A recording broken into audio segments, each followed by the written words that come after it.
Online gaming sector में बड़ा बदलाव लाने वाले प्रोगा 2025 के लागू होने के बाद केंद्र सरकार अब एक नई चिंता से जूझ रही है। सरकार को आशंका है कि जिन ऑनलाइन रियल मनी गेम्स पर प्रतिबंध लगाया गया है वे खुद को ई स्पोर्ट्स के रूप में पेश करके दोबारा भारतीय बाजार में एंट्री करने की कोशिश कर सकते हैं। इसी खतरे को देखते हुए ministry of electronics and information technology ने निगरानी और जांच को और सख्त करने के संकेत दिए हैं। सरकारी सूत्रों के हवाले से बताया गया है कि मंत्रालय खास तौर पर इस बात पर नजर रखेगा कि ई स्पोर्ट्स प्लेटफॉर्म पर मिलने वाली जीत की राशि किस तरीके से वितरित की जा रही है। अगर कोई गेम सिर्फ एंट्री फीस लेकर खिलाड़ियों के बीच प्रतिस्पर्धा कराता है और उसी के आधार पर पुरस्कार देता है तो उसे तो स्वीकार किया जा सकता है, लेकिन जैसे ही खेल में ऐसे तत्व शामिल होते हैं जो खिलाड़ी के नियंत्रण से बाहर हो जाते हैं, यानी कि उनके स्किल से बाहर, जैसे किस्मत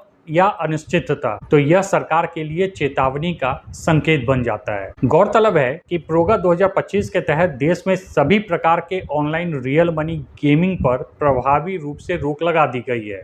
हालांकि कानून ई स्पोर्ट्स को कुछ शर्तों के साथ अनुमति देता है, लेकिन इस श्रेणी के लिए रेगुलेटरी नियम कहीं अधिक सख्त बनाए गए हैं, जिनमें अनिवार्य रजिस्ट्रेशन भी शामिल है। सरकार की चिंता यह भी है कि ई स्पोर्ट्स की बढ़ती अंतर्राष्ट्रीय स्वीकार्यता का गलत इस्तेमाल न हो। आज ई स्पोर्ट्स को एशियन गेम्स जैसे बड़े मंचों पर जगह मिल चुकी है, जिससे इसकी वैधता बढ़ी है, लेकिन इसी वैधता की आड़ में प्रतिबंधित गेमिंग कंपनियां अपने पुराने मॉडल को नए नाम से पेश कर सकती हैं। हालांकि आपको बता दूं कि कानून के अनुसार केवल वही ई स्पोर्ट्स भारत में संचालित हो सकते हैं जिन्हें नेशनल स्पोर्ट्स गवर्नेंस एक्ट 2025 के तहत मान्यता प्राप्त हो। इसके अलावा इन खेलों में किसी भी प्रकार का सट्टा, दाव या वित्तीय जोखिम शामिल नहीं होना चाहिए, यानी न तो खिलाड़ी और न ही दर्शक के किसी भी रूप में पैसे लगाकर परिणाम को प्रभावित कर सकते हो। हालांकि इस पूरे ढांचे में एक बड़ी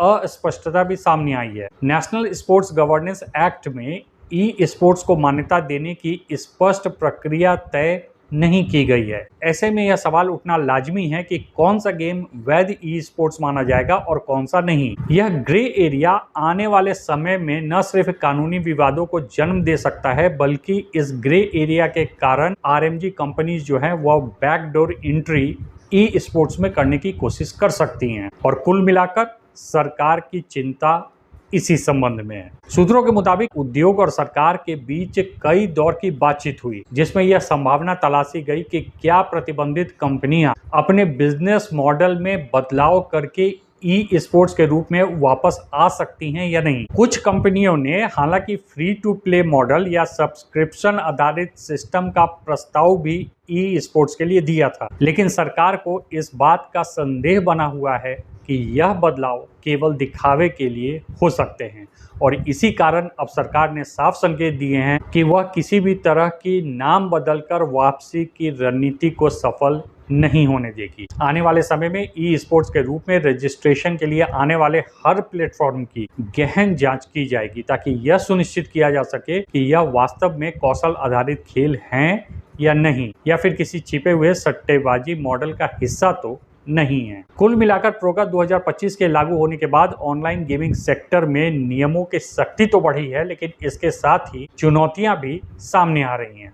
अब असली परीक्षा इस बात की होगी कि सरकार प्रतिबंधित गेम की बैकडोर एंट्री को किस हद तक रोक पाती है, और क्या ई स्पोर्ट्स की श्रेणी को साफ और पारदर्शी बनाए रख पाती है। यह तो आने वाला वक्त ही बताएगा। इस संबंध में आपकी क्या राय है, कमेंट करके मुझे ज़रूर बताएं। Thanks for watching.